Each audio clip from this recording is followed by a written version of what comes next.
कोई भी हो, जंग का मैदान कहीं भी हो, एयरफोर्स की ताकत और अहमियत को नकारा नहीं जा सकता। एयरफोर्स है तो जीत की गारंटी है। यही वजह है कि एयरफोर्स चीफ राकेश भदौरिया ने चीन और पाकिस्तान को चेतावनी दी है। भदौरिया ने कहा है कि चीन और पाकिस्तान से दो दो हाथ करने के लिए इंडियन एयरफोर्स हर वक्त तैयार है। तैयारी ऐसी है कि भारत दोनों मोर्चों पर एक साथ हवाई जंग लड़ सकता है। राफेल के आने से भारतीय वायुसेना की ताकत में बेहिसाब इजाफा हुआ है। इंडियन एयरफोर्स ने लेह में C-17S और C-130J सुपर हरक्यूलिस जेट तैनात किए हैं। भारत के लिहाज से अच्छी खबर यह भी है कि चीन और पाकिस्तान के पास राफेल की टक्कर का कोई दूसरा फाइटर जेट नहीं है। इसके अलावा सुखोई, मिराज, तेजस और चिनूक हेलीकॉप्टर है जो पाकिस्तान और चीन को सबक सिखाने के लिए काफी है।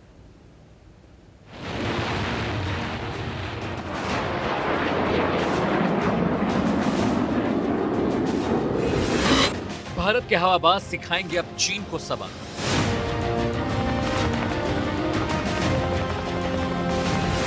LAC पर अब आसमान से बरसेंगे आग के गोले।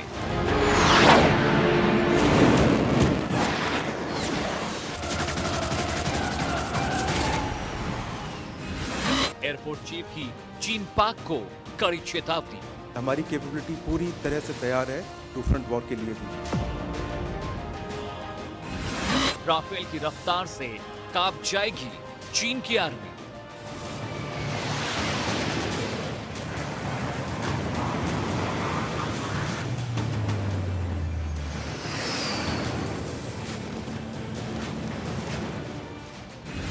चीन को जब तक तोड़ेंगे नहीं तब तक छोड़ेंगे नहीं। वायुसेना का आदर्श वाक्य है नभः स्पर्शम दीप्तम, यानी आकाश को छूने वाले बहादुर। वायुसेना प्रमुख भदौरिया ने साफ कर दिया कि अगर चीन और पाकिस्तान ने सीमा पर किसी भी तरह की बयानबाजी की तो उन्हें सख्ती से जवाब दिया जाएगा। Take on China in that area, of course we are. There is no question of not taking over, not taking on the threat there. We are very well positioned, and there is no question that in any conflict scenario there, China can get the better of us. बार बार जंग की धमकी देने वाले चीन के लिए air force chief RK Bhadauria का यह बयान आखिरी चेतावनी समझिएगा। वायुसेना प्रमुख ने तो टूक कह दिया कि अगर भविष्य में जंग के हालात बने तो इंडियन एयरफोर्स जीत की गारंटी होगा। भदौरिया ने कहा कि मौजूदा वक्त में पड़ोसियों की तरफ से बढ़ रहे खतरे को देखते हुए हमें मजबूती के साथ जंग के हर मोर्चे पर पूरी क्षमता से लड़ने की जरूरत है।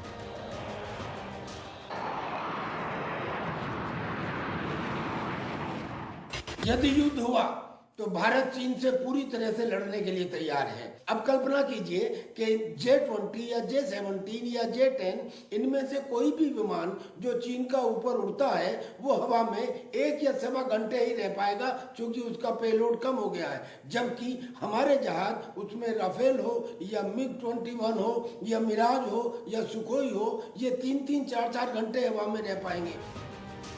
एयर चीफ ने कहा कि LAC पर इंडियन एयरफोर्स ने हर किस्म की मुकम्मल तैयारी कर ली है। जरूरी ऑपरेशनल लोकेशंस पर एयरफोर्स के विमान तैनात किए गए हैं। हमारी पोजीशन अच्छी है और अगर जंग के हालात बनते हैं तो भारत चीन को करारा जवाब देगा। कई बार इस विषय पे क्लियरली बोला है कि हम किसी भी कन्वेंशनल कॉन्फ्लिक्ट के लिए और किसी भी तरह के कॉन्फ्लिक्ट के लिए फुल्ली प्रिपेयर्ड है, एंड उसमें टू फ्रंट वॉर भी इंक्लूडेड है। भारतीय वायुसेना ने चीन और पाकिस्तान के खिलाफ कमर कस ली है। फाइटर जेट्स की एक लंबी लिस्ट है जो किसी भी वक्त पाकिस्तान और चीन का काम तमाम कर सकते हैं। मसलन Rafale, Mirage 2000, Sukhoi 30 MKI, MiG-21, Tejas, Chinook, C-17S, Ilyushin 76S, Apache और C-130 super Hercules. Air force chief ने ठीक ही कहा है कि भारत अब चीन को जवाब देने के लिए तैयार है। दरअसल में हमारे पास Sukhoi, Mirage, MiG, Tejas, Chinook helicopter, Apache, Hercules, Globemaster, इन सब के साथ साथ राफेल भी है। और राफेल में खास बात यह है कि वो LAC और LOC दोनों को एक साथ एंगेज करने के लिए कैपेबल है। चीन हमेशा से भारत को अपने फाइटर जेट J-20 और J-7 की धमकी देता रहा है, लेकिन दुनिया जानती है कि राफेल के सामने इनकी कोई हैसियत नहीं। हालांकि भारत लगातार ये कोशिश भी कर रहा है कि बातचीत के जरिए सीमा विवाद को खत्म किया जाए, लेकिन LAC पर चीन की हरकत और जबरन घुसपैठ की कोशिश का भारत भी सख्ती से जवाब देगा। अमित सिंह के साथ आकाश चौहान, इंडिया न्यूज, दिल्ली। दुनिया के सबसे ऊंचे जंगी मैदान से एक बहुत बड़ी खबर आई है।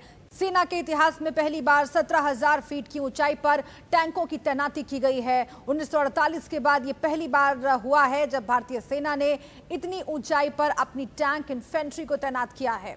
अपनी तरह का ये इकलौता कारनामा है और दुनिया में इसकी मिसाल कहीं नहीं मिलती। भारतीय सेना ने 2015 से लद्दाख में टैंकों को तैनात करने की शुरुआत की थी। लद्दाख के मैदानों में टैंकों और बख्तरबंद गाड़ियों के बड़े ऑपरेशन के लिए खुले मैदान हैं। चीनी सेना की ओर से पूर्वी लद्दाख के चुशूल और डैमचौक की तरफ हमलों की आशंका थी, इसीलिए टैंकों की तैनाती की गई है। खुफिया रिपोर्ट से इस बात का खुलासा हुआ है कि चीन ने सीमा के करीब 60 से 70 टैंकों की तैनाती अपनी तरफ की है। इसके जवाब में भारतीय सेना ने अपनी तैयारी पूरी कर ली है। ये टैंक रेजांगला, रेचिंगला और मुखपरी पर तैनात किए गए हैं। देखिए इस रिपोर्ट में।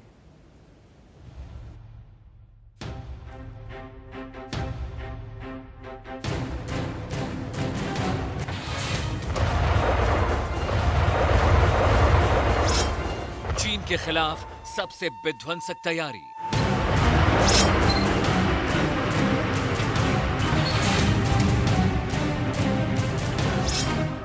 सत्रह 17,000 फीट पर होगा चीन का शिकार।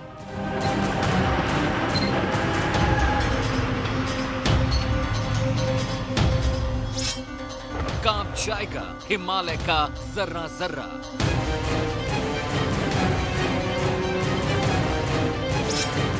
हिंद की सेना करेगी अब आखिरी प्रहार। भारत चीन को आंख से आंख मिलाकर दिखा पा रहा है, आज डटकर तैयार है और तैनात है। वो इसलिए क्योंकि पिछले कुछ सालों में बहुत ज़्यादा तैनाती और बहुत ज़्यादा जो मॉडर्नाइजेशन है, नए नए एयरक्राफ्ट लेने का, नए नए गन्स और एम्यूनिशन लेने का, असला बारूद का, उसे बहुत तेज़ी से एक्सपेडाइट किया गया था। चीन को सबक सिखाने और उसकी कमर तोड़ने के लिए भारतीय सेना ने जंग इतिहास की सबसे बड़ी तैयारी को अंजाम दिया है। ऐसी तैयारी जिसे देखने के बाद चीन के रोंगटे खड़े हो गए हैं। यानी LAC पर चीन अब भारतीय सेना को छेड़ने की हिमाकत नहीं कर सकता है।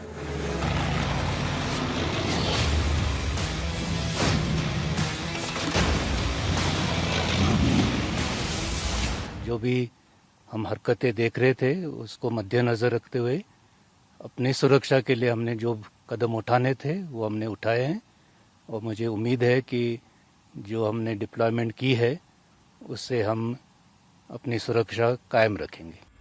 बीते 71 सालों में भारतीय सेना ने पहली बार LAC पर 17,000 फीट की ऊंचाई पर T-90 और कम वजन वाले टैंकों की तैनाती की। जिन इलाकों में इन टैंकों को तैनात किया गया है वहां पर इस वक्त तापमान -15 डिग्री सेल्सियस है। भारतीय सेना ने रेजांगला, रेचिनला और मुखपरी पर टैंकों की तैनाती की है। कुछ जगहों पर ये चीनी टैंकों के लगभग आमने सामने हैं। T-90 टैंकों की गिनती दुनिया के सबसे घातक टैंकों में की जाती है। कम वजन होने की वजह से इसे कहीं भी आसानी से डिप्लॉय किया जा सकता है। ये 1 मिनट में 8 गोले दाग सकता है। इस वजह से चीन और पाकिस्तान इस टैंक से खौफ खाते हैं। 50 से 60 टन वजनी टैंकों को इन पहाड़ियों पर चढ़ाने के लिए आसपास की पहाड़ियों से ट्रैक बनाए गए और इनके जरिए इन टैंकों को यहां तक पहुंचाया गया। चीन की हिमाकत के जवाब में भारतीय सेना ने भी सितंबर में अपने टैंकों को पहाड़ी पर चढ़ाना शुरू कर दिया था। इस समय भारतीय टैंक चीनी टैंकों के सामने हैं, लेकिन ऊंचाई पर होने की वजह से ज्यादा बेहतर पोजीशन में है।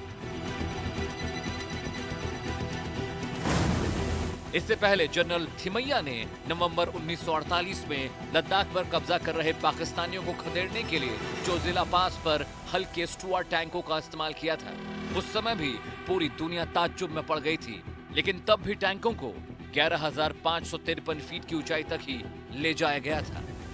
टैंकों के अलावा बख्तरबंद गाड़ियों की तैनाती पर पिछले कुछ सालों में भारतीय सेना ने बहुत तैयारी की है। चीन के साथ मई में तनाव शुरू होने के साथ ही भारतीय सेना ने लद्दाख में तैनात टैंकों और बख्तरबंद गाड़ियों की ताकत को न केवल बढ़ाया बल्कि उन्हें आगे के मोर्चे पर लाकर खड़ा भी किया। इनमें सबसे बेहतर T-90 टैंक है। T-90 टैंकों को चिनूक और ग्लोब मास्टर की मदद से LAC पर पहुंचाया गया है। T-90 की स्पीड इसे बेहद खतरनाक बनाती है। T-90 टैंक 1 मिनट में 8 गोले दाग सकता है। जैविक और रासायनिक हथियारों से भी मुकाबला कर सकता है। ये 6 किलोमीटर की दूरी तक गोले लॉन्च कर सकता है। इसमें 125 mm की बैरल गन लगी होती है। T-90 टैंक दिन हो या रात हर वक्त दुश्मन पर हमला कर सकता है।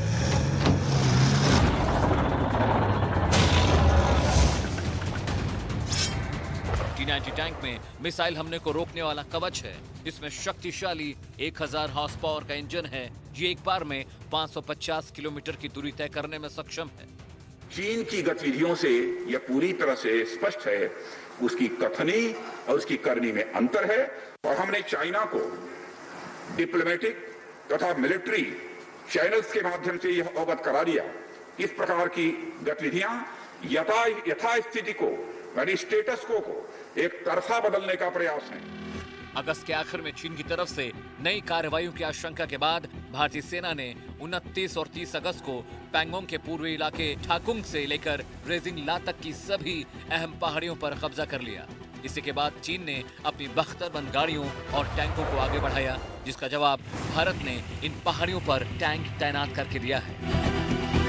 अमित सिंह के साथ आकाश चौहान, इंडिया न्यूज, दिल्ली। चीन के खिलाफ भारत चौतरफा तैयारी कर रहा है। भारत और चीन में लद्दाख पर जारी तनाव के बीच रक्षा मंत्री राजनाथ सिंह ने सेना को एक बड़ी सौगात दी है। सीमा सड़क संगठन के जरिए देश के 7 राज्यों और केंद्र शासित प्रदेशों में सीमा से सटे इलाकों में बनाए गए कुल 44 पुलों को देश को समर्पित किया गया।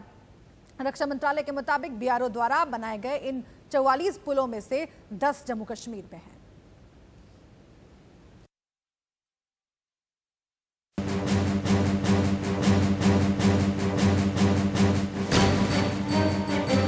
जब विकास के पथ पर तेजी से आगे बढ़ना हो,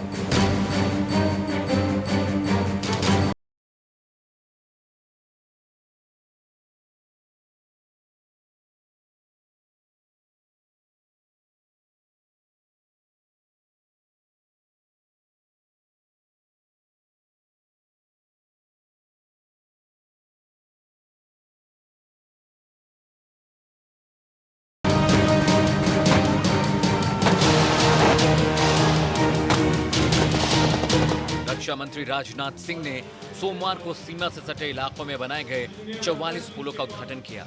इनमें से ज्यादातर चीन से लगे बॉर्डर इलाकों में हैं।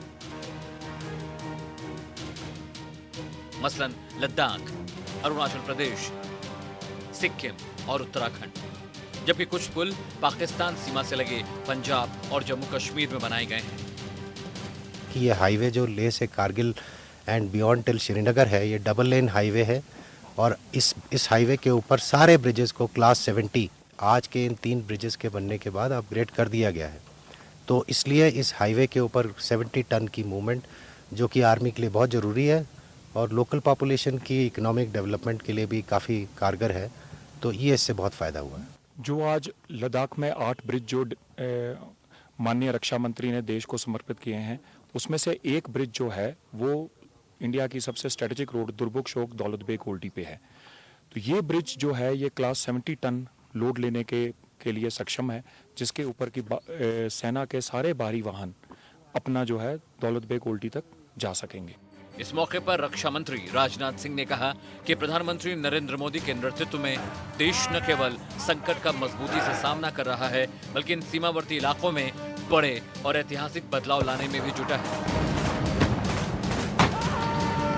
अधिकारियों के मुताबिक इनमें से ज्यादातर पुल सीमा पर बेहद रणनीतिक अहमियत वाले इलाकों में हैं।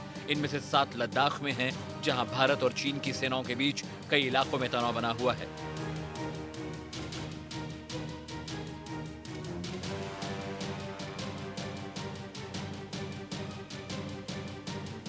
रक्षा मंत्री ने इस बात का जिक्र किया कि सभी उत्तरी और पूर्वी सीमा पर हालात से वाकिफ हैं। पहले पाकिस्तान और अब चीन, मानो कि एक मुहिम के तहत सीमा विवाद को जन्म दिया जा रहा है। इन देशों के भारत से लगती करीब 7000 किलोमीटर लंबी सीमाएं हैं। इन इलाकों में तनाव बना हुआ है। ये पुल जनता और सेना दोनों के लिए फायदेमंद होंगे।